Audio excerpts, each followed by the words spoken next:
Hello friends, কেমন আছো তোমরা সবাই? আশা করছি সকলে খুব ভালো আছো। আজকে তোমাদের সাথে শেয়ার করব সম্পূর্ণ নতুন স্বাদের আর নতুন পদ্ধতির সাথে একটি আলুর তরকারি রেসিপি, যেটা খুব ইজিলি তোমরা বাড়িতে বানিয়ে নিতে পারো। কিন্তু শুরু করার আগে যদি তোমাদের আমার রেসিপিগুলো ভালো লেগে থাকে তাহলে প্লিজ ভিডিওটিকে একটি লাইক করে চ্যানেলটিকে সাবস্ক্রাইব করো। তো চলো সবার প্রথমে উপকরণগুলো দেখে নেওয়া যাক। এখানে দেখো আমি নিয়েছি কিছুটা গ্রেট করা আদা, 4 থেকে 5টা চেরা কাঁচা লঙ্কা, নিয়েছি 5 ফোড়ন, কসুরি মেথি। মশলার মধ্যে নিয়েছি এখানে 1.5 চামচ মতো জিরের গুঁড়ো, 1 চামচ লঙ্কার গুঁড়ো আর হাফ চামচ হলুদ গুঁড়ো। আর নিয়েছি ধনে পাতা, যেটাকে আমি পরে কুচিয়ে নেব। আর 2টো টমেটোকে আমি এইভাবে বেটে নিয়েছি। তো চলো শুরু করা যাক।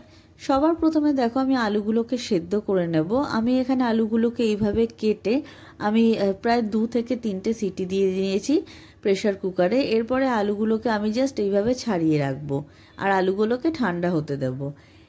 অন্যদিকে আমি কড়াইতে পরিমাণ মতো সর্ষের তেল দিয়ে দিয়েছি, যেটা গরম হয়ে গেলে আমি ফোড়নে দিয়ে দেবো এখানে 5 ফোড়ন, চেরা কাঁচা লঙ্কা, গ্রেট করা আদা আর কসুরি মেথি।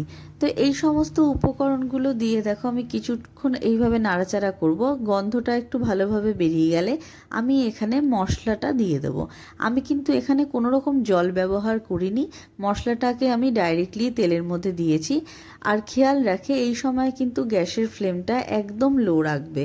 তো দেখো জাস্ট 1 মিনিট মশলাটাকে লো ফ্লেমে এইভাবে তেলের সাথে নাড়িয়ে চাড়িয়ে নেওয়ার পর আমি এখানে দিয়ে দেবো টমেটো বাটা।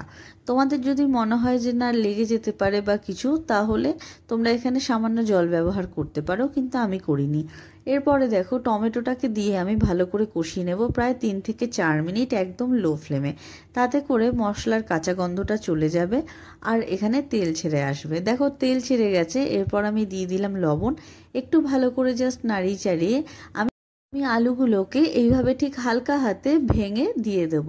খুব বেশি একদম স্ম্যাশ করার দরকার নেই, জাস্ট একটু হালকা হাতে এইভাবে একটু ভেঙে দিলেই হবে।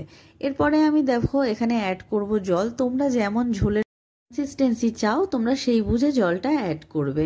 এরপরে আমি দিয়ে দেবো সামান্য চিনি। তোমরা যদি চাও তাহলে চিনি অ্যাভয়েড করতে পারো। ভালো করে একটু নাড়ি চাড়িয়ে এবার এটাকে আমি একটু ফুটতে দেবো। প্রায় দেখো 3 থেকে 4 মিনিট এইভাবে ফোটার পর আমি এখানে অ্যাড করে দিলাম প্রায় 1 চামচ মতো আটা, যাতে করে ঝোলটা একটু ঘন হবে। তো দেখো ভালো করে নাড়িচাড়ি নিচ্ছি। আমাদের তরকারিটা হয়ে এসছে। নামানোর আগে আমি দিয়ে দিলাম ধনেপাতা কুচি।